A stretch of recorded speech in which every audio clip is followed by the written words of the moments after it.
And we're just going to be looking a little bit at student finance and the cost of student finance for 2022.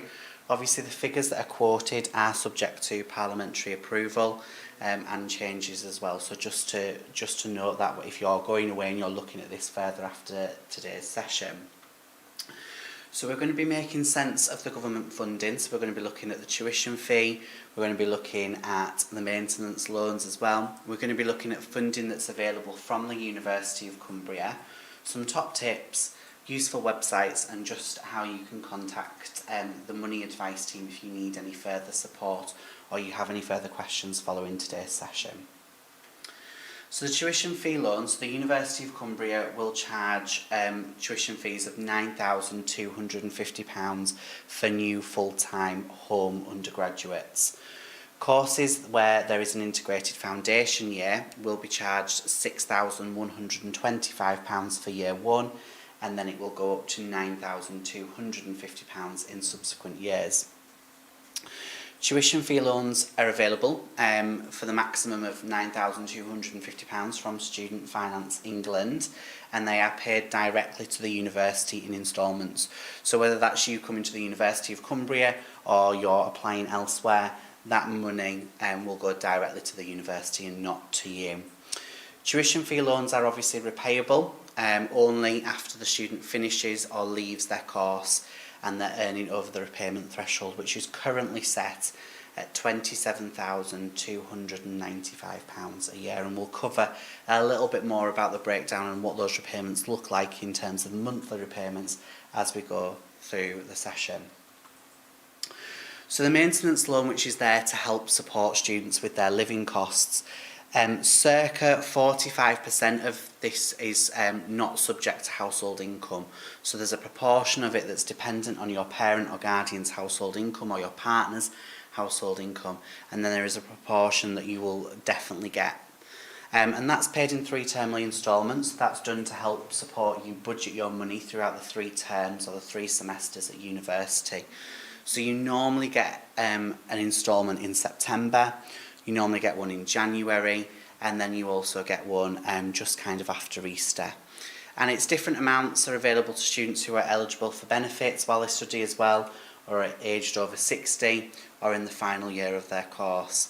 So from the table that we've got on the screen, you can see that depending on the location where you choose to live whilst you're studying at university, will depend on how much you'll be entitled to. So if you decide to live at your parental home, the maximum loan you could be entitled to would be £8,171 a year.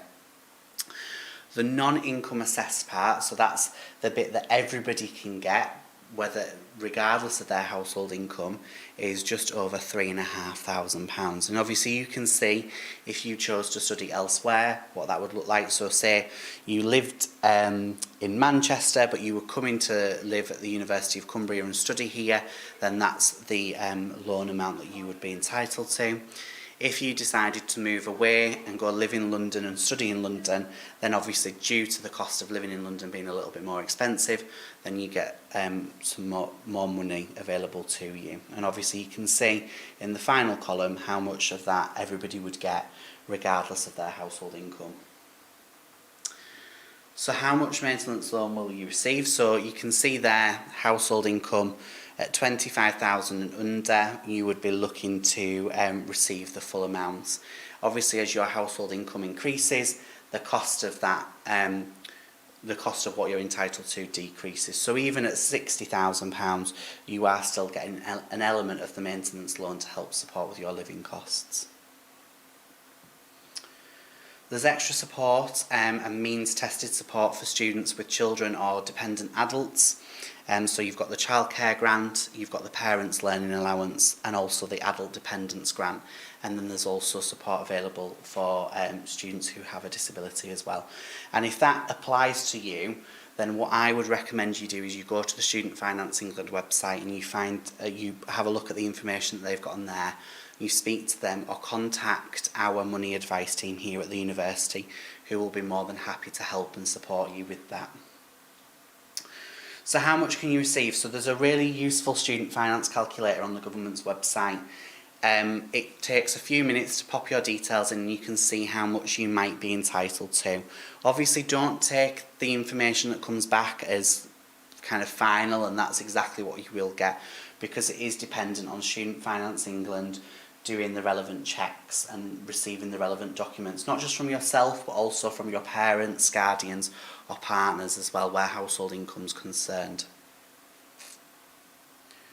So where do you need to apply for student finance? So you don't need a confirmed place, you can apply now, and we would certainly encourage people to apply early. Applications tend to open in February and they can be changed after submission, so up until September 2022 applications can be changed.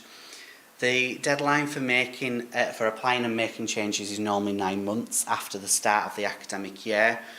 The deadline for your finance applications normally is late May, so it's obviously past now.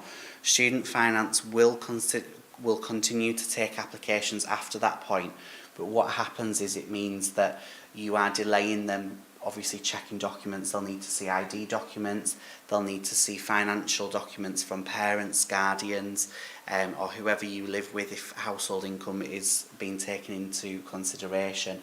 So there's a lot of kind of backwards and forwards in sending documents, signing contracts, etc. So it's really important that if you haven't applied yet, that you get that application in as soon as you possibly can, so that you're not delaying any money coming to you in September.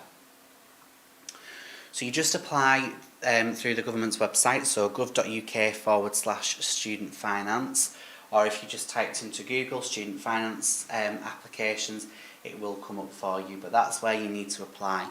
And that's where I would certainly direct anybody to in the first instance to get all the information that they need. When you apply, make a note of your student finance account login details and make sure you keep those safe, so that if you need to log back into your portal or your account, you can do that. Make sure that any evidence and information that's needed to support your application is supplied at the first time round. Don't be waiting for reminders or anything like that. As soon as you get that request for that evidence, make sure you send it off and submit it. Required evidence can normally include passport details, a birth certificate, it could be bank account information or a national insurance number. And they will need details of parents or sponsors' income if you'd like to apply for the higher rate of the maintenance loan. And you provide it all online through the gov.uk, so it's really easy and simple to do, but you just need to make sure that once you're asked, you do supply that information the first time round. So this is probably the bit that everybody gets a little bit worried about, is they're borrowing all of this money to go to university to pay for their tuition fees and to pay for their living costs, but what happens when it comes to repayments? So your tuition fee and your maintenance loans are added together to form one single loan.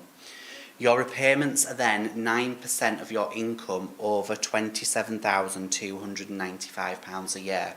So you've got to be earning over that amount to be able to be considered to be repaying anything back.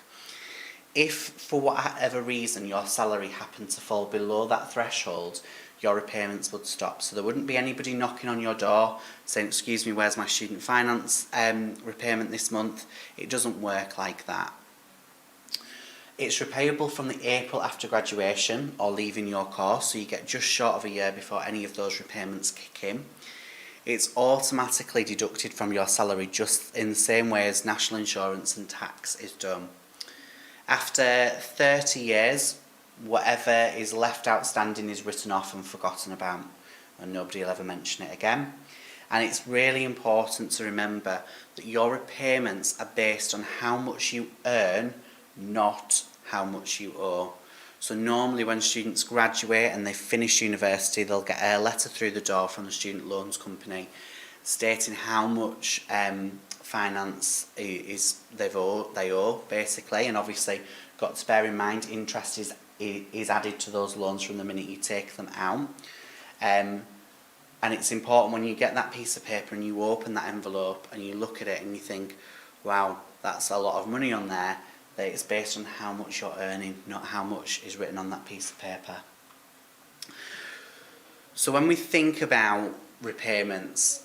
If your annual salary is exactly £27,295 a year, which is a monthly salary of £2,274 a month, obviously assuming this is before tax and national insurance, you wouldn't be repaying anything back because it's at the threshold.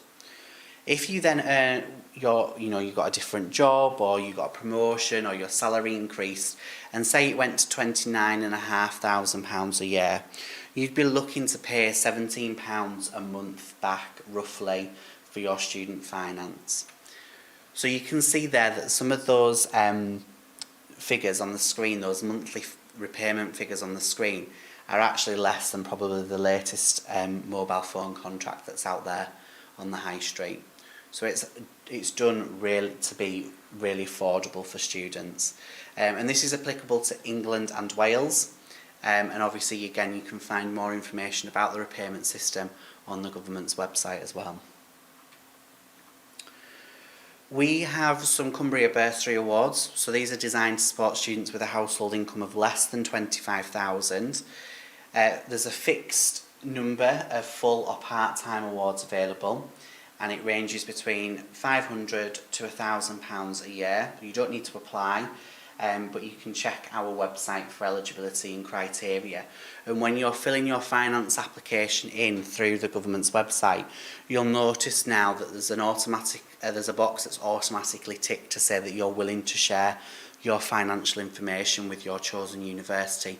It's really important that you don't untick that box. It's obviously your choice, you can untick it if you wish to, but it could mean that there's money that you could be entitled to that university has access to, that could be extra money given to you to support with your living costs or your course costs, helping buy equipment and things like that. We would always recommend that you leave that box ticked and that you share that information with the university, but it's obviously down to personal preference.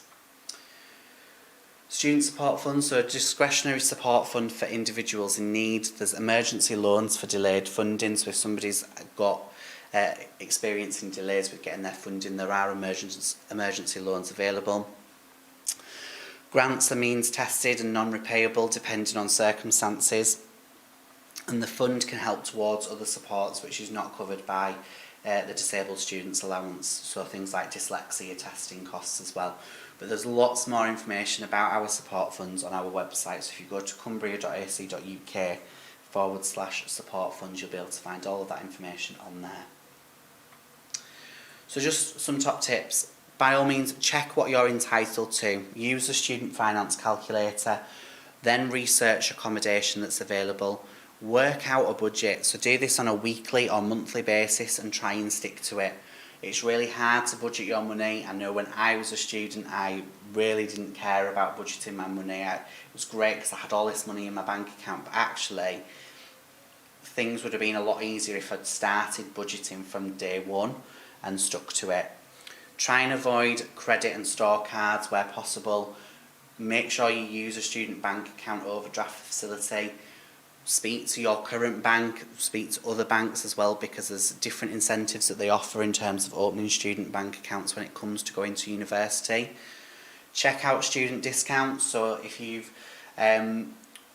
looked at our Students' Union website, or if you've spoken to our student ambassadors that are here at the live event today, then you can hear all about the totem cards that give you access to lots of different discounts in various different stores.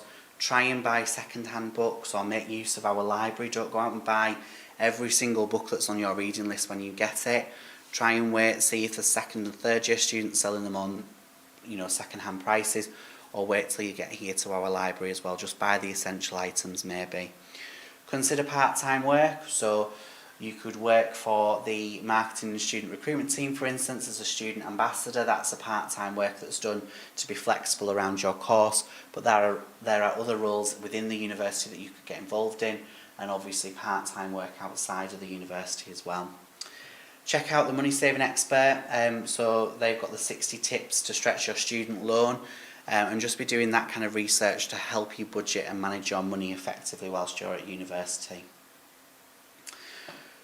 We mentioned the Student Finance England website, we've mentioned the Money Saving Expert website as well, but I can't recommend accessing those websites as much as you can in preparation for coming to university, or your funding body as well if you're from another part of the UK. So there's different links for students from Northern Ireland, Wales and Scotland as well. And then our money advice team are on hand all year round to support you, so you can email them moneyadvice@cumbria.ac.uk if you've got any questions from watching the footage today, or if you're here at the open day, we've got a drop-in where you can access that information as well. And that's the end of the presentation, but I'll take any questions if there are any in the room. So when you apply for the student loans, do you apply for them all at once, or do you have to apply separately for maintenance loans and tuition fees? So you can apply for them all at once. You don't need to apply for them separately. So you can apply for the tuition fee loan and the maintenance loan together. Or you could just apply for the tuition fee loan if that was something that you decided you didn't need the maintenance loan, you just want the tuition fees, you just apply for that. And I think you can go in and add in the maintenance loans later on if it was something you felt you really needed. Okay, any other questions from anybody? No, well, please make use of our money advice team. They're super friendly and they've got all the knowledge and expertise within this area, and they're more than willing to help you if you've got any questions after watching the session, or if you're here at the live event at the Open Day too. Thank you very much, everybody.